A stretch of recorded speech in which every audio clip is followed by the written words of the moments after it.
Waalaikumsalam.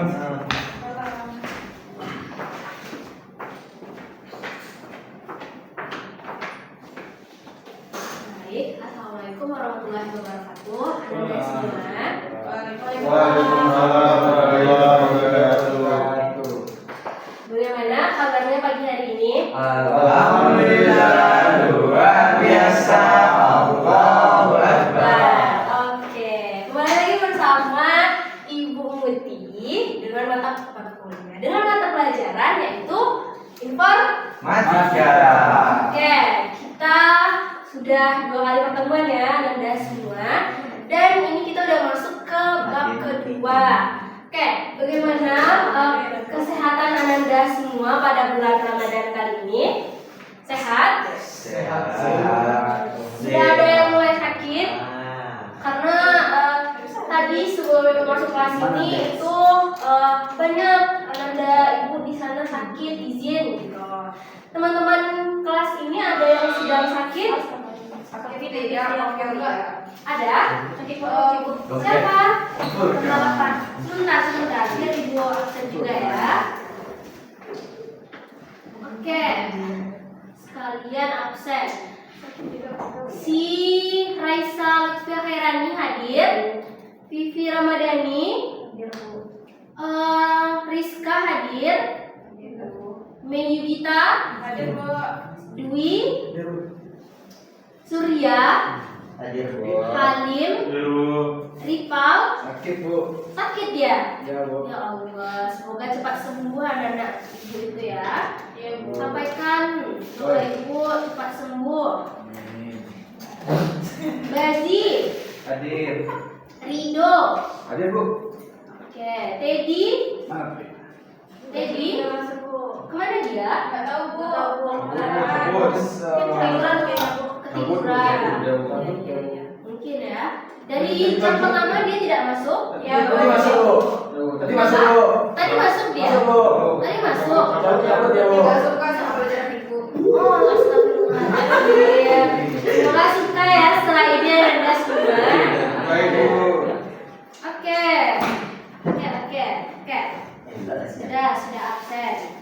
Oke, untuk memulai pembelajaran kita pada hari ini, silakan Ibu minta ketua kelas untuk memimpin doa terlebih dahulu. Dwi, sebelum kita berdoa, sebelum kita berdoa dalam hati, doa dimulai. Doa selesai. Amin. Semoga pembelajaran kita pada pagi hari ini berjalan dengan baik tanpa halangan sedikit. Oke, anak-anak semua, pada pertemuan kali ini kita akan belajar tentang sistem komputer. Nah, sistem komputer dengan tujuan pembelajaran yaitu setelah mengikuti pembelajaran ini, Ibu harap Anda semua paham konsep dasar dari sistem kendali dalam teknologi. Kemudian mampu menjelaskan konsep input, proses, output dalam suatu sistem secara sederhana saja Anda. Nggak perlu ya ribet-ribet, tapi paham Anda dengan pembelajaran kita pada hari ini.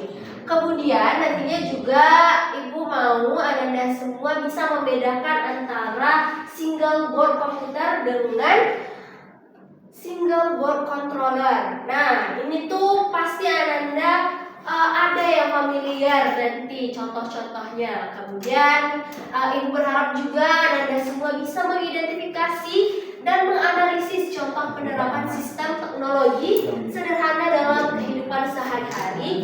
Dan yang terakhir tentu dapat menjelaskan pengertian single board controller dengan beserta komponen-komponen pendukungnya. Oke, anak-anak semua, slide ini. Nah, Ibu punya sebuah gambar. Anak-anak semua pernah main-main ke supermarket atau mall? Nah, dulu pernah nonton TV di mana ada kaca, pintunya kaca. Pas kita masuk nih, baru masuk melangkah, terus tiba-tiba pintunya kebuka. Enggak ada di Sembaro. Enggak ada. Ya Allah.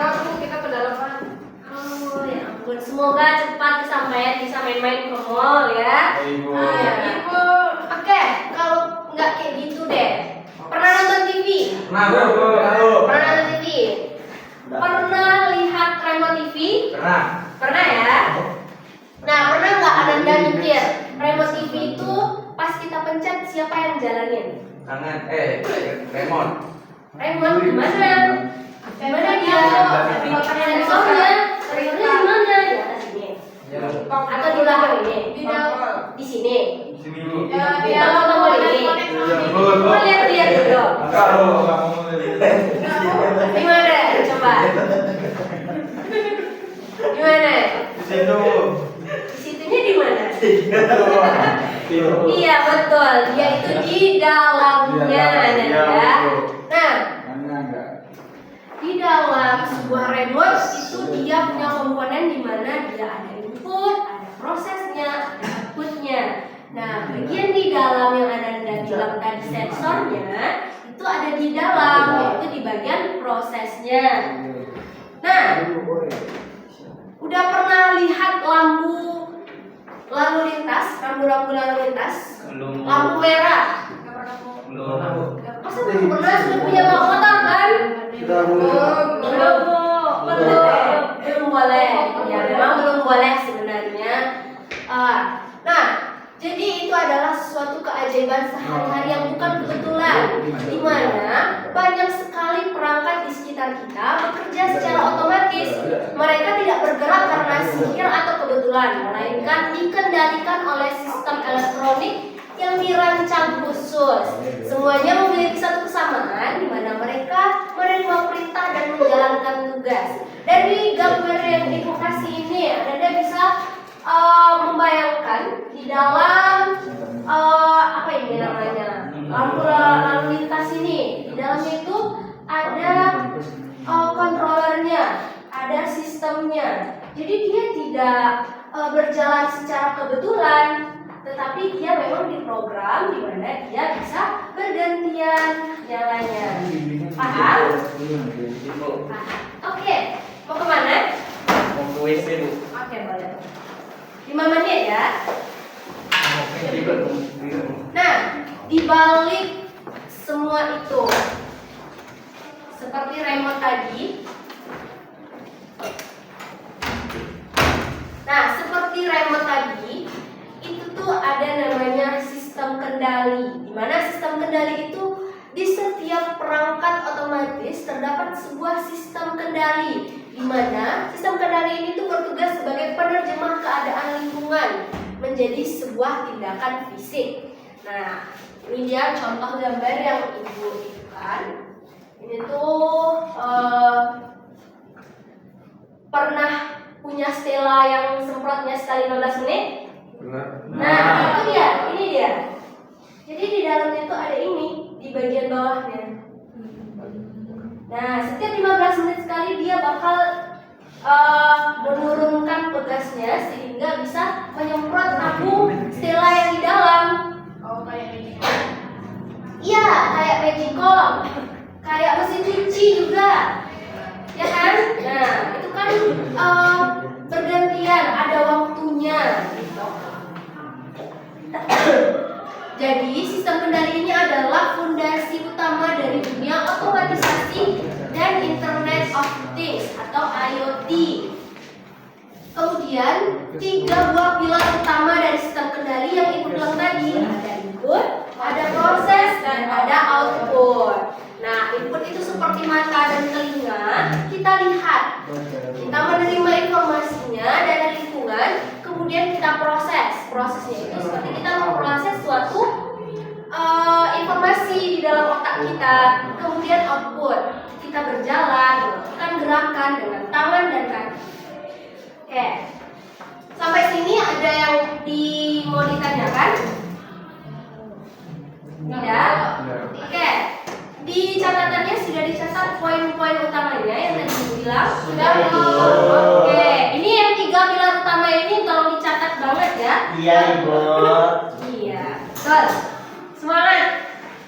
Nah, ini dia lampu lalu lintas tadi. Anatominya seperti yang ibu gambarkan ini. Dia punya kotak di bagian sampingnya, di tengah-tengah jalan itu nanti lampunya ini di bagian samping yang di tiangnya itu. Nah, disitulah dia nanti terdapat yang namanya otak dari lampu lalu lintas. Itu prosesnya perangkat pengendali di dalam kotak panel yang akan menghitung waktu. Selanjutnya, nah, mengenal sang otak atau sang pemproses sebuah data. Di dalam tahap proses, siapa yang sebenarnya berpikir di dalam dunia elektronika modern? Peran otak ini umum dimainkan oleh dua pahlawan utama. Ada yang tahu apa aja? Tadi udah ibu sebut di awal. Input. Input ada dua tadi. Output. Pertanyaan ada. Yang dua ini. Motherboard. Iya, contohnya itu motherboard. Prosesor. Hah, itu. CPU. Controller. Oh. Saya nanti. Sudah semua namun Lampu lalu lintas. yang TV dan sebelah kanan itu. Ada bukan robot TV. Oke, yaitu single board komputer dengan single board controller. Nah, ini single board komputer sering Ananda temukan pada perangkat elektronik yang umum kayak Samsung Stella tadi itu pakai single board komputer. Kemudian di komputer juga ada.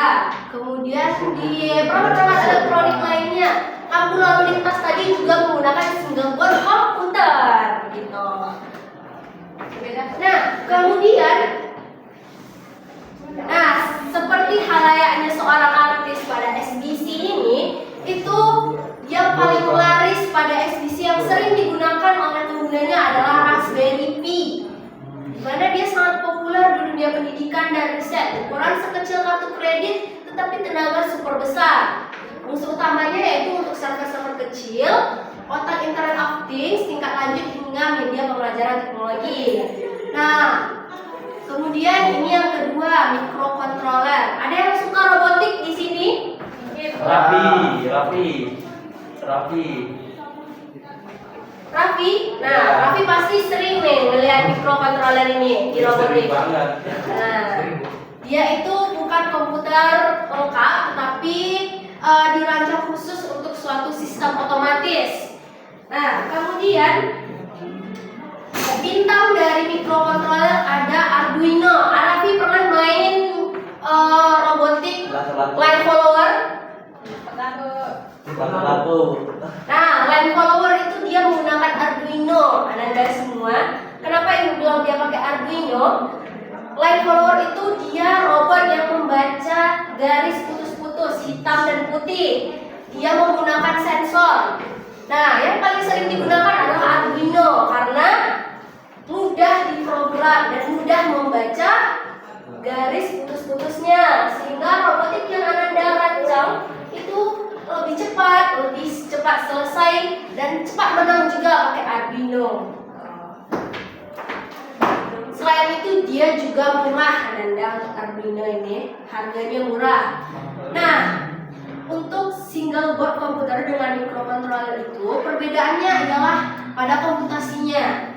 Pada single board komputer itu komputasinya tinggi, bisa memproses data kompleks, sedangkan microcontroller dia lebih sederhana.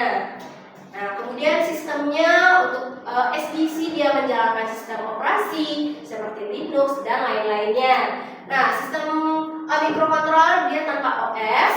Kemudian untuk SDC dia fokusnya lebih ke aplikasi luas server analitik data IoT. Sedangkan microcontroller fokusnya kendali hardware spesifik seperti sensor dan aktuator. Nah, ini Ananda bisa catat terlebih dahulu. Ibu sudah berulang tadi untuk membacakannya. Sudah Ananda? Sudah ya. Nah, ini dia jejak penemuan kita. Maksudnya apa saja yang sudah kita pelajari pada hari ini. Yang pertama, keajaiban sekitar. Ananda tadi ibu suruh untuk memperhatikan keadaan Sekitar. Ananda. Tolong perhatikan ibu terlebih dahulu. Sebentar lagi kita keluar Ananda ya. Nah, ya. Lampu lalu lintas tadi itu adalah keajaiban sekitar kita yang tanpa kebetulan gitu. Kemudian ada tadi ibu jelaskan alur kerja, input, proses, dan output. Kemudian ada ibu jelaskan sang otak ada dua. Apa tadi? Single bar dan control bar. Ya, microcontroller ada ya. Oke, itu dia pembelajaran kita pada hari ini. Ada 3 poin utama. Nah, jadi Ananda nanti di rumah bisa baca-baca lagi. Di pertemuan ke depan, Ibu akan memberikan kuis untuk Ananda semua.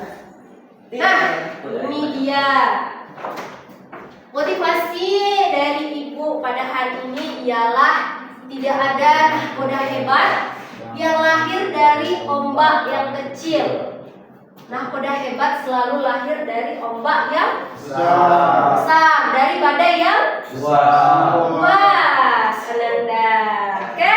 Jadi Ibu mau anak-anak Ibu semua menjadi seseorang yang hebat, yang bisa melawan apapun yang ada di kehidupannya, terutama sifat yang utama yaitu Makan. Oke, Ananda semua, itu yang dapat Ibu jelaskan pada hari ini. Ibu mohon maaf atas kesalahan ucapan, dan untuk catatannya nanti tolong diantarkan ke kantor, akan Ibu paraf. Oke? Wabillahi taufiq wal hidayah. Assalamualaikum warahmatullahi wabarakatuh. Waalaikumsalam warahmatullahi wabarakatuh. Basket.